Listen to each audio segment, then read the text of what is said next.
We are going to look at two different transmitter and receiver systems. First one is by Shimbal.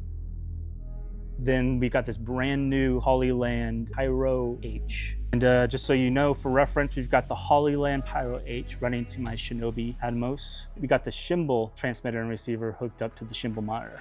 Who would be using something like this, a transmitter and receiver? Usually it's the director in need of a director's monitor or the first IC or focus puller. On most sets, Video Village will probably stay between 30 and 50 feet of camera, but we're gonna go ahead and test it out here in the studio. Let's walk about 30 to 50 feet away from camera.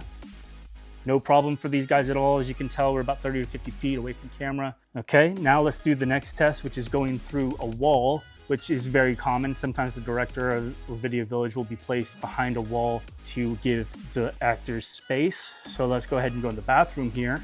And we are now on the other side of a wall. The camera is over here.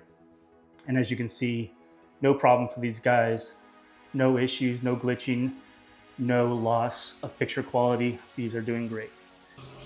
All right, now we're outside of the building and these guys are still performing great. Now let's go ahead and walk around to the side of the building and test out how far we can go. Let's go around the corner here of this building and see how these things perform. All right, not bad. As you can see, they're both doing pretty well. We are now around the corner of the actual building.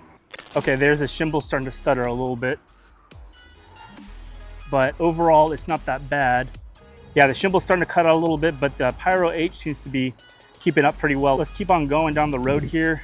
But the, oh, there we go. We got a little bit of a glitch for the first time I can tell from the Hollyland. And Shimbal looks like it's frozen here. So as you can see, the Shimbal is frozen. But the Pyro H seems to be doing a little bit better. It's still glitchy, but the Shimbal is completely frozen. Okay, looks like the Shimbal's kind of picked up its connection again. Let's keep going further down, further down. The Shimbal is really struggling now. And so is the Pyro H. So this is probably as far as you want to go. There's not too many situations where you're gonna need to be this far away from set. I don't know if you can tell from there, but the building is the grayish blue building there in the distance. I mean, they're both performing great. The Hollyland Pyro H seems to be having less difficulties maintaining its connection. As a director or a first AC or focus puller, you can put up with a little bit of glitches here and there, but when it starts actually freezing, that's where you start having problems. Overall though, these are both great transmitter and receivers. I'm gonna give the win, obviously, to the Hollyland Pyro H, just because it seems to be a little bit more consistent of a connection, a little bit more reliable. All right, there you go. And we're back on set.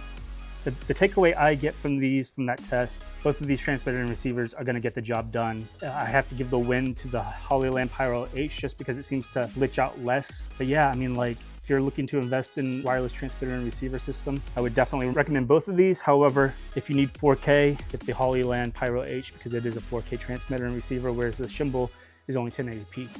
Let me know what you guys think. Which one would you choose? Thanks, guys. Cheers.